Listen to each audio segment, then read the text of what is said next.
It is the unofficial 5th major of the year.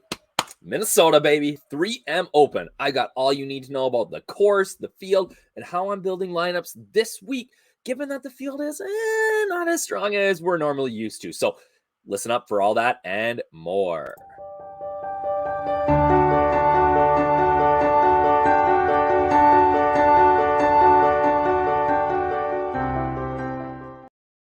What is up, everybody? It's your boy DFSUpNorth, aka Josh Thomas from DFS Army, with another PGA Picks show for DFS Army. And this week we are talking about the unofficial 5th major, at least in my heart, the 3M Open at TPC Twin Cities down in Blaine. If you guys don't know, the up north stands for Minnesota, baby. That's where I'm from, born and raised. I am super excited for this event. I'm not able to attend this year, but this is a great setup.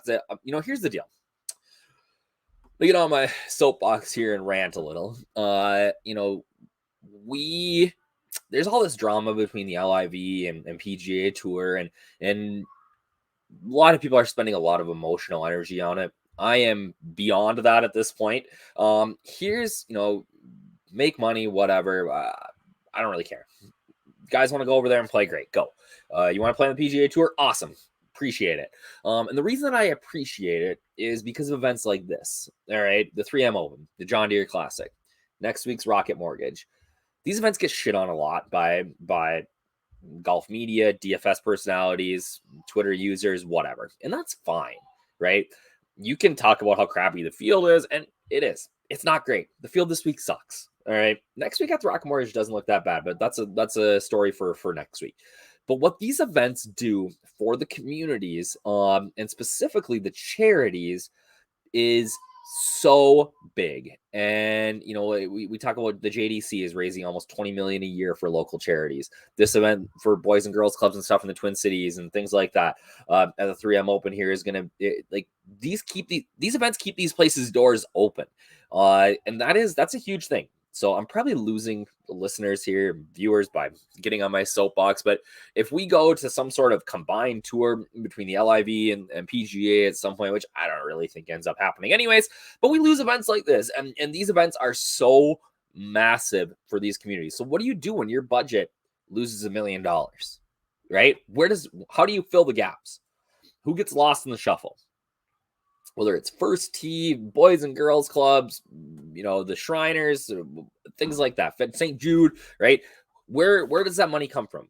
And I guess I'm not as worried about the big charities like St. Jude and things like that, but you look at the charities each week, and there's tons of little small things that are getting money from events like this, and if we lose that, that hurts these communities big time, right? So we can talk about the $110 million for Cam Smith and all that all you want, but here's who's really hurting, right? Not even necessarily the fan. It's these charities and organizations that receive money from these events that are hosted there. Crappy field or not, it makes a big difference in a lot of people's lives. So, and that's my soapbox on this. The field sucks, whatever. And as I always say, when it comes to DFS, can we make money? The answer is yes. And if we can make money, we're going to play it, right? So PGA this week, like I said, the unofficial 5th major, the 3M Open. We are playing at TPC Twin Cities down in Blaine. Again, I'm going to probably take this out next week because we've got some other big wins coming in, but another shout out to Johns for winning $100K. If you are not a DFS Army subscriber, you can use the code UpNorth, 10% off for life. A big shout out to my boy Fowler. He is a DFS Army sub. You can look here. Just been crushing lately, and it has a nice, ROI on this. But if you scroll down, right, did well on the club twirl, did well on the long drive. More importantly, smaller contests. I was pointing with my finger and not the thing, but yeah, that 1K to first 4K, small contest. That's what it's at. That's where it's at. 5K long drive, single entry, small contest. That's where it's at. These lineups, 524 probably doesn't win him. Probably doesn't win him much more than maybe double, triple his money in the big long drive. But in the 5K long drive, he comes home with 850. But right down here, the tiers, man. The tiers have been absolutely smashing lately, and Fowler's kind of been leading the charge on tiers along with our boy Johns back there. These guys have been crushing it on tiers lately. So if you want access to our tiers cheat sheet, where I break down every player in the tier and tell you who I'm playing, give them star ratings up to 5 stars. Last week, our boy Victor Hovland really helped us out there, being him as a core play. You can use the code UpNorth, www.dfsarmy.com, and that gets you access, whether it's a week long, whether it's a month long, however you want to do it. We appreciate it. So, like I said, TPC Twin Cities. We are in Blaine, Minnesota. That is about 30 to 40 minutes north of the MSP metro area, depending on traffic. So we're going a little bit north of the Twin Cities. It is a Arnold Palmer design in 2000, so it's a fairly new course. It's a standard TPC. It's a course that was set up essentially or originally to host the senior tour. The Champions Tour played here for many, many years. In 2018, it underwent a renovation led by Steve Wensloff, but also helped out by Tom Lehman and Lumpy Heron. Talk about a nickname, baby. Lumpy? Like, come on. So Tim Heron helped out as well to try to get this course ready for the PGA Tour, to make it a little bit longer, make it a little bit more challenging. We have a par 71, 74, 31. All right, so not a short course by any means. Stimp meter 12.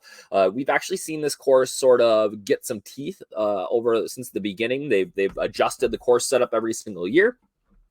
And we saw, as you'll see in a few minutes here, when we look at past champions, we've seen that winning total come down each year. 6,500 square feet on the greens, so fairly big greens.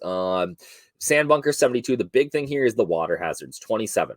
There is water in play on 15 holes. All right. Somebody asked me in the chat earlier, are we worried about driving accuracy here? And the answer is no. I'm very, very rarely worried about driving accuracy. The longer you hit it, the more strokes you're going to gain on the field.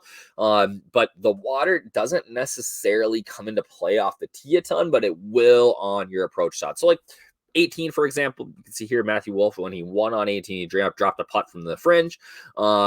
You got water all up the right. Okay.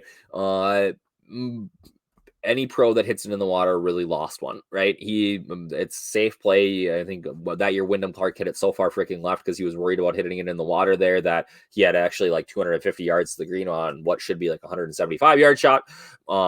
So off the tee, it's not as big of an issue. Where it does come into play, though, is your approach shots with greens having water right, left, front, and long. So on a bunch of different holes. So we really want to focus more on our approach play this week than anything else. Bent grass greens, which is fairly common for the Midwest, the rough, bluegrass, and fescue, 4 inches. We've had weird, like, wet-ish summer to start, and now for the last week it's been really, really hot. So I actually think this course could dry out. We have a chance of rain in the forecast a little bit, but the Twin Cities is experiencing a little bit of a heat wave right now, with temps in the 100. So obviously they're going to be able to water it. It's not going to be bad, but I think the course could have a little bit more teeth than we've seen in the past, right? Cam Champ, winner here last year. Again, accuracy, not in Cam Champ's game. He actually just put it out of his mind that week. But average cut line we've seen is -18. The average winning score is average cut line is -1, not -18. That'd be insane. -18 for the winning score. Average round score is about 70. So, we see sort of this -21, -18, -15 the last 3 years in winning scores, but the average score is about 70. And the reason that is because we average about 0.75 penalty strokes per round here, meaning that the water comes into play, right? Lots of water balls. It's gotten 1 stroke harder over the 3 years this tournament's hosted in terms of your average round scores. So it's gone from 69 to 70 over the last 3 years, or 4 years. We missed a year because of COVID. Big greens, high green relation. We don't really worry about around the green. Fairways are pretty easy to hit. You can bomb and gouge it around here. There's not a ton of tree trouble. Like, who was it last year? Somebody hit it so far. I think it was Matthew Wolff. There might be video of it. So far left off the tee and hit like a 3-wood, from the rough that was trampled down 250 yards to like 3 feet for eagle. So it's scoreable, right? But you got to avoid the trouble. And to do that, you got to be really good with your irons. We look at, we're going to come back to the weather. We look at some of the former winners here. Cam Champ minus 15 last year. He just kind of randomly putted out of the lights out. He bombed it everywhere. Didn't hit a ton of fairways, but was really, really good. Irons were okay. And putted way over his baseline. Michael Thompson putted well. Did not bomb it, but hit his irons unreal. Was one of the top guys in strokes gained approach for the week. And then Matthew Wolff got his first win here. Like on his 5th tour event. We actually had Matthew Wolff and Colin Morikawa down the stretch looking for a win. Wyndham Clark as well. Kind of pissed it down his leg on Sunday, but elite iron play all week. Pounded it off the tee. So really, I look at a guy like Wyndham Clark. I think that's the sort of player that you want to look at this week, right? So guys who are really good off the tee, they're going to pound it. Like if you can pound it and then you can putt, you're in good shape. As long as you can hit your irons all right. If you're not going to pound it, right, you want to be really good with your irons and putt a little bit, right? So those are the two types of guys that we are looking at this week in terms of a prototype golfer for here. Right now, the weather doesn't look like it's going to be huge. There's chances of rain. It's summer in Minnesota. You're going to get chances of rain and thunderstorms every single day. Wind doesn't look crazy. You can see like the gust forecast, right? So the gust is the bottom line here. That's just like, we're average of 16 gusts. That's because we're looking at a possible storm kind of coming through somewhere in the morning on Thursday. If it does come through early in the morning, where you're going to probably look at delay. I think we're going to get a delay at some point this week, just with looking at the weather. Chance of rain, right? Wind picks up in the afternoon, right? Likely because there's some sort of cold front coming through that could pop off some showers, things like that. So you got to watch it. There could be a wave advantage this week, but what we're going to see is that the course plays a little bit easier in the morning each day. And in the afternoons, it's going to be a little bit tougher. So right now it looks like the PM AM draw has the better of it, just looking at the wind forecast. But, what happens if we get a storm Friday afternoon? And we're just too far out to predict that. We'll know more on Wednesday night. But if we get a storm Friday afternoon, these guys that are supposed to play might get off. They might be able to play morning Thursday and morning Saturday, right? In ideal conditions. So it's always tough to get a handle on the weather, but that's kind of what we're going to see this week. I don't think that it's going to be like a huge factor, but it could. We'll keep an eye on it. So core plays for this week. I really think that we are looking at a sort of balanced build this week. There's just not a lot of guys priced above 8K, to be honest. These are 4 of my favorites. And I understand that these 4 guys are going to be fairly chalky, right? Guy like Heath Eagle is going to be owned. Davis Riley is going to be owned. Okay, Nick Hardy at 8,000 is going to be owned. Adam Svensson is one of the most tipped guys this week. And that doesn't always correlate to ownership, but when you're tipped on the betting odds, that does correlate with price. So I would imagine we see Svensson high owned too. So I understand that this core is probably going to come in around 80-90% ownership, right? And maybe a little bit. I'd shoot for 80, right? So how do you play chalky guys, right? You got to get different with the rest of your players. So those punt guys, those guys that are below 8K that I'm really going to get on, or there's one guy above 10K that I really, really like at low ownership.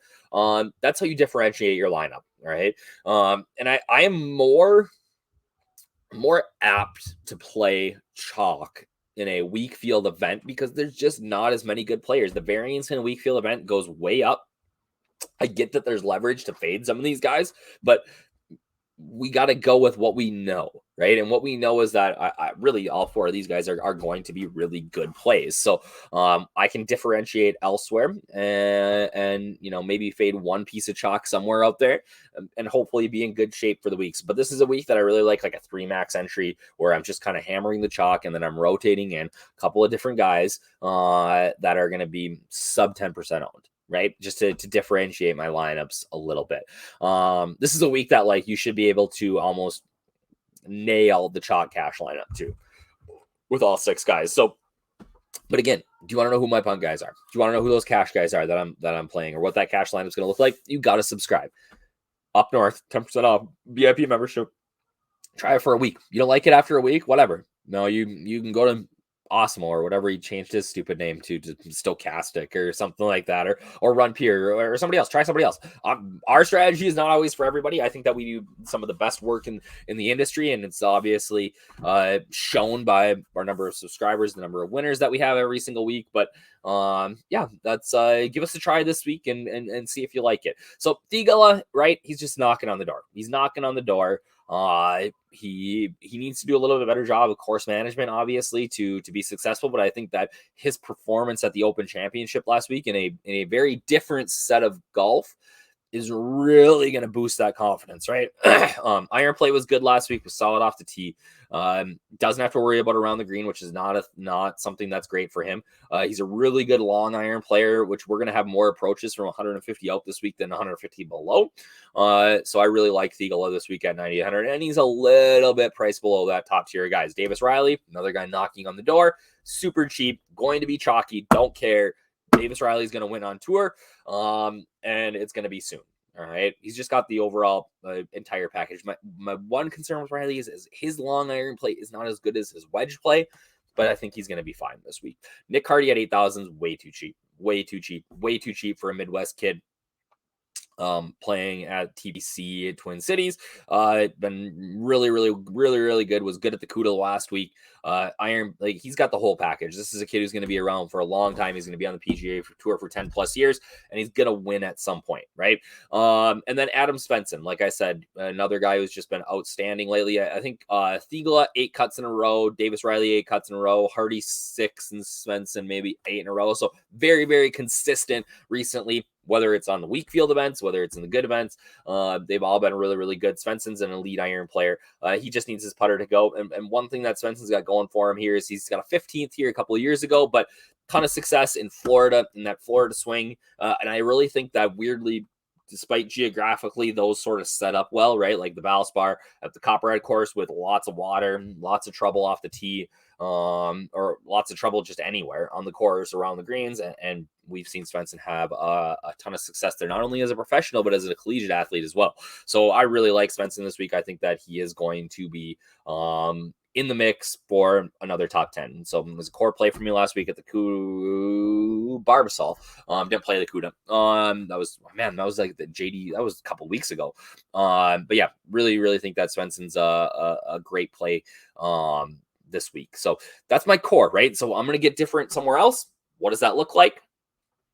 Got to be a subscriber to find out. So again, if you want to be a DFS Army subscriber, please use that code UpNorth. Get you 10% off for life. Crush those tiers in those small contests like my boy Fowler. Again, if you guys could like, subscribe, comment, anything helps us over here at DFS Army, and I appreciate it right from my heart. Good luck this week, everybody. I'll have all my cheat sheets up this time. I'm filming this on Tuesday. We should have that up later today, and we'll keep it rolling. Cheers, guys.